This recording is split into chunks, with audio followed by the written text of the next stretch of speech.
Boa noite, irmãos, graça e paz. É uma alegria nós estarmos aqui novamente juntos para aprendermos um pouco mais sobre a palavra de Deus, termos esse momento de comunhão, o nosso discipulado.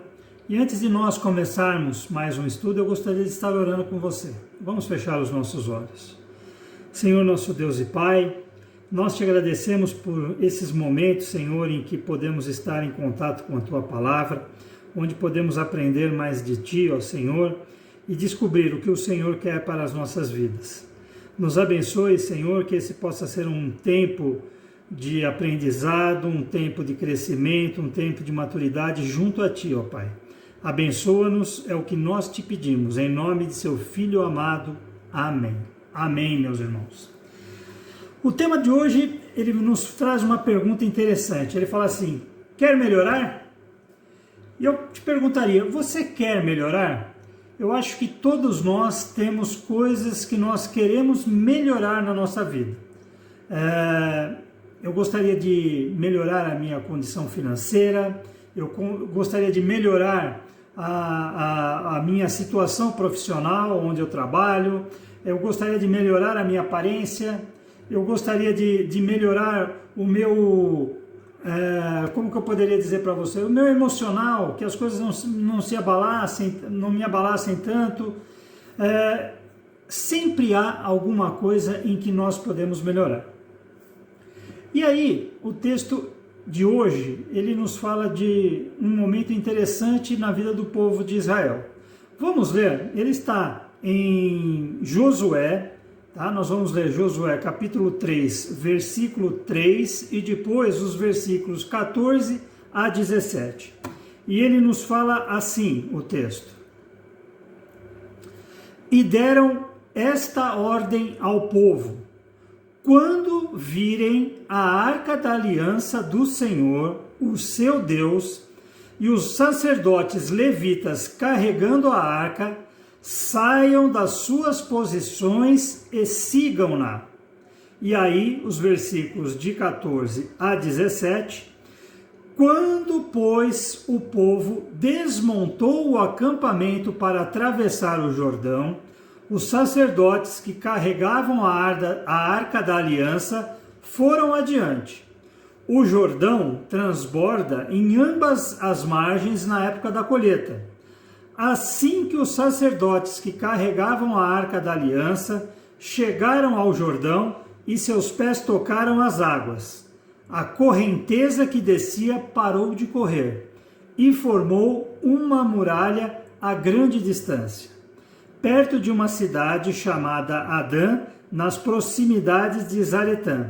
E as águas que desciam para o mar de Arabá, o mar salgado, escoaram totalmente, e assim o povo atravessou o rio em frente a Jericó. Os sacerdotes que carregavam a arca da aliança do Senhor ficaram parados em terra seca no meio do Jordão, enquanto todo o Israel passava, até que toda a nação atravessou também em terra seca. Que Deus possa nos abençoar. E aí a gente começa então a ter um esboço do que o nosso estudo vai dizer hoje.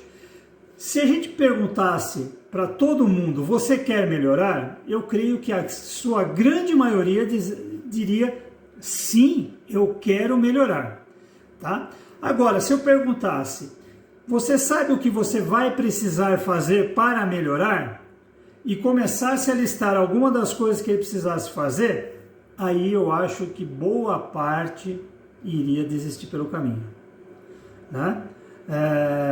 É muito simples. Quando a gente fala assim, eu preciso perder peso, né? A gente está sempre em busca de algo que eu tome e que eu continue comendo tudo que eu como, mas eu perca peso. Né? Então, o que eu quero? Eu quero emagrecer, mas não quero ter nenhum esforço para que isso aconteça. Né? Para mim seria o ideal.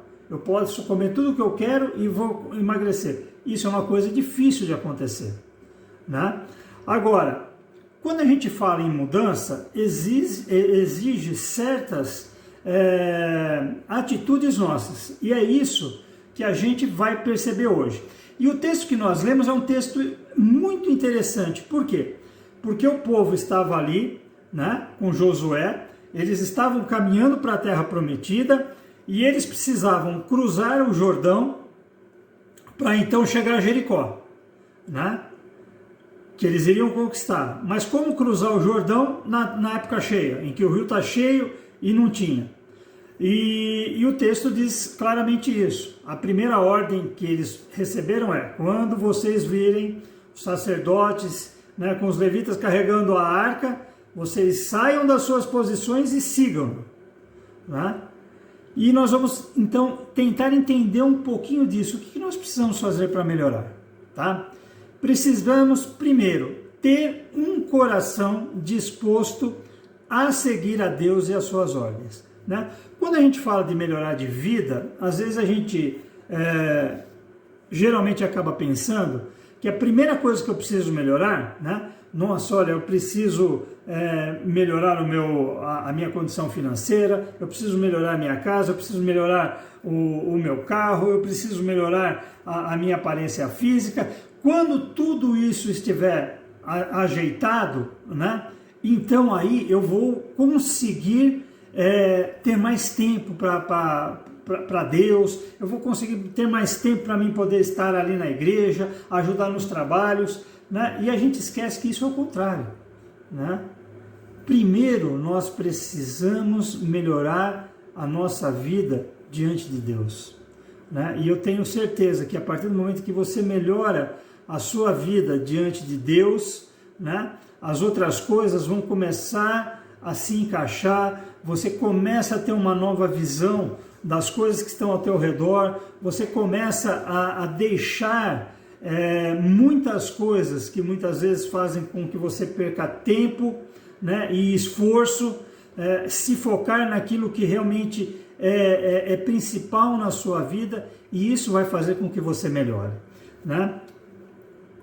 A gente percebe que hoje em dia, né, quando você quer saber, né, e nas redes sociais é isso, o sucesso da rede social é quantos seguidores aquela pessoa tem, né? Então, olha, fulano, porque ele fez isso, ele tinha 10 mil seguidores, agora ele está com 1 milhão de seguidores, né? Isso mostra para a rede social que aquela pessoa, né, ela está bombando, né, que ela está com vários seguidores, né? Mas como que isso processa, né, para a gente no dia a dia, né? Eu falo que o primeiro passo para a gente buscar a mudança, buscar a melhora na nossa vida, né, é estar disposto a seguir a Deus, né? Se você não estiver disposto a seguir a Deus, tudo aquilo que Deus está te propondo para que a sua vida melhore, em grande parte você vai rejeitar, né? Você vai achar que não é necessário, você vai achar que não é bem assim, e então aí eu posso fazer de outra forma, e aí você vai começando a perder o foco, cada vez mais perdendo o foco, até que aquelas melhoras iniciais que você conseguiu acabem retrocedendo, e muitas vezes retrocedem até muito mais daquilo que você já tinha ganho, tá? Segunda coisa que a gente precisa ter claro é: eu preciso crer, né? Se eu sei que a minha vida com Deus vai me trazer melhoras, eu preciso crer que essas melhoras vão acontecer na minha vida, né? O povo foi chamado a seguir os sacerdotes quando virem a arca passar. E o texto fala que eles foram, tá? Agora, os sacerdotes estavam com a arca. Já pensou se os sacerdotes não criam que as águas iam parar? Vocês acham que eles iam colocar o pé na água? Eles acham que ia parar ali na frente do rio? Bom, agora, Senhor, para o rio. Não, eles tiveram que colocar o pé primeiro, né? E um dos textos que eu acho muito interessante, no texto de Josué, quando Moisés havia morrido e Deus então está constituindo Josué à frente ali da liderança do povo, né? A palavra de Deus fala: aonde pisar a planta dos seus pés eu te darei. Quer dizer, se o Josué tivesse ficado parado num lugar, ele só teria aquele lugar. Mas aonde ele fosse, ali seria dado como terra para o povo de Israel. Né? Então há uma mensagem, né, de que nós precisamos ter movimento. Né? Eu não posso ficar parado esperando as coisas. Eu preciso crer que aquilo vai acontecer, mas eu preciso me movimentar para que as coisas aconteçam. Né? Eu não posso ficar simplesmente ali esperando que tudo chegue até a mim da forma como eu quero, do jeito que eu quero.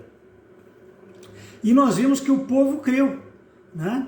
O povo foi em direção, os sacerdotes pisaram nas águas, eles se molharam. Naquele momento em que eles tomaram a iniciativa, né, eles tomaram o movimento de ir, as águas pararam. O texto fala que eles param no meio do Jordão, né, e se formou uma muralha de água ali com as águas paradas. Todo o povo passou então em terra seca, e aí só depois então que os sacerdotes caminharam com a água, e quando eles terminaram de passar o Jordão, o rio então voltou no seu fluxo normal. E a terceira coisa que nós vemos nesse nosso texto é: precisamos ter coragem para agir. Nesse tempo de dificuldades, se a gente não tiver coragem para caminhar, as coisas vão ficar mais difíceis ainda. Né? E aí a gente percebe que quando nós falamos em mudança, a gente não pode dissociar de movimento, de ação. Né? O movimento produz mudança. Né? E por que as pessoas têm medo de mudança? Quando a gente fala, você quer melhorar a sua vida? Né? Por que às vezes a pessoa tem medo ali de que a vida dela... será que vai mudar muito? Será que quando eu começar a ter uma vida assim mais íntima com Deus, será que eu vou ter que deixar tudo que eu faço? Né? Por quê? Primeiro, medo do novo. Né? Toda mudança, vocês já entraram muitas vezes num novo emprego? O primeiro dia é esquisito, você não sabe como se movimentar, com quem falar, como fazer as coisas. Né? Sempre gera aquela insegurança. Né? O medo do novo. Né? Segundo, toda mudança gera uma crise inicial. Isso é óbvio, né? Quando você começa a fazer alguma coisa nova, você vai ter sempre aquela insegurança. Será que eu estou fazendo bem feito? Será que eu não estou? Será que eu tenho que mudar o jeito de fazer? Estou me sentindo meio perdido. Há essa crise inicial. Né? Até que você comece a tomar, então... a mão daquilo que está acontecendo e começa a perceber que as coisas estão caminhando. Né? Mas há esse medo inicial, né? Há essa crise inicial. Tá? Outra coisa, mudança requer tempo e energia. Né? Nada muda do dia para a noite. Quando você se propõe a mudar alguma coisa na sua vida, isso vai gerar um tempo. Você não vai acordar amanhã e falar assim, não, a partir de amanhã acabou tudo, vai mudar tudo. Não, você vai ter tempo, você vai ter que gastar energia para isso, né? De alguma forma, para que essa mudança se concretize. Eu não sei o que você precisa mudar na sua vida, mas tudo aquilo que a gente quer mudar na nossa vida vai levar um tempo. E você vai ter que investir esse tempo, né? Investir o teu cuidado, né, o teu foco para que isso realmente, essa mudança ocorra. Tá? E aí, a mudança, ela produz também três coisas. Né? Ela produz novo conhecimento, novas oportunidades e novas experiências. Né? Quando a gente começa a mudar, a gente percebe que você, puxa vida, olha, eu nunca fiz assim dessa forma, né? Eu não sabia que dava certo, né? Puxa, olha, eu parei de fazer isso, né? Surgiu a oportunidade de eu fazer outras coisas que eu não fazia. Puxa, olha, eu comecei a ter essa mudança, novas pessoas vieram no meu convívio, eu estou tendo experiências com pessoas diferentes, né? E esse conjunto de coisas, ele gera o quê? Ele gera crescimento. Né? E o crescimento gera o que para a gente? Progresso, desenvolvimento, maturidade, né? Quando a Bíblia nos fala, né, que a gente era como um menino, né? E a gente pensava como um menino, quando eu cheguei a ser homem, essa é a ideia, né? A nossa vida, já pensou se a gente ficasse o tempo inteiro na nossa vida como menino, como criança? Quando a gente cresce, a gente começa a ter maturidade para outras coisas. E na nossa vida cristã também. A gente precisa ter maturidade para entender que todas as coisas, né, têm o seu tempo devido, né, que nós precisamos estar ali intimamente ligados com Cristo, né, para que a nossa vida, para que as coisas na nossa vida, na nossa família, no nosso entorno, sejam melhores. Terminando, eu falaria, né? O texto fala assim: Deus deseja o melhor para seus filhos. E você? Você quer isso? Deus sempre quer o melhor para nós, né? Mas para que nós possamos ter esse melhor, nós precisamos fazer a nossa parte, né? Nós precisamos nos movimentar, né, na direção de Deus. Nós precisamos agir para que as coisas de Deus que chegam até nós façam diferença na nossa vida e produzam essa mudança. Nós vamos estar orando para encerrar o nosso estudo. Espero que esteja tudo bem com você nesse tempo de dificuldade e que muitos tiveram que passar por mudanças bruscas durante esse tempo, mas que a gente possa, em todas essas mudanças, estar sempre firmes com Cristo, sabendo que essas mudanças podem produzir, se nós estivermos focados naquilo que é o principal da nossa vida, né? Que é a nossa comunhão, a nossa intimidade com Deus, que isso pode produzir muitos bons frutos para nós e para a nossa família. Vamos orar. Nosso Deus e nosso Pai, te agradecemos por esse tempo, Senhor, de estudo. Te agradecemos, ó Pai, porque percebemos que a mudança é necessária nas nossas vidas, Senhor. E que para que nós possamos mudar, ó Pai, nós precisamos nos movimentar, nós precisamos caminhar na sua direção, ó Pai. E que esse encontro contigo, ó Pai, nos faz novas pessoas, nos faz pessoas diferentes, ó Pai, nos faz pessoas, Senhor, que agem como filhos de Deus, ó Pai. Façam, Senhor, que esse tempo de dificuldade, com esse tempo de tantas coisas ruins, ó Pai, que nós possamos, Senhor, ter a mudança, caminhar para a mudança que Tu queres nas nossas vidas, ó Pai. Abençoe a Tua igreja, Senhor, que tem se reunido remotamente. Abençoe, Senhor, a todos aqueles, Senhor, que estão nesse processo de mudança, ó Pai. Dê-lhes a coragem necessária para continuar, ó Pai, e que nós possamos, Senhor, sairmos melhores do que nós entramos em todas essas situações. Obrigado por tudo, é o que nós te agradecemos em nome de seu Filho amado. Amém. Amém, irmãos. Graça e paz, fiquem com Deus, até uma próxima vez.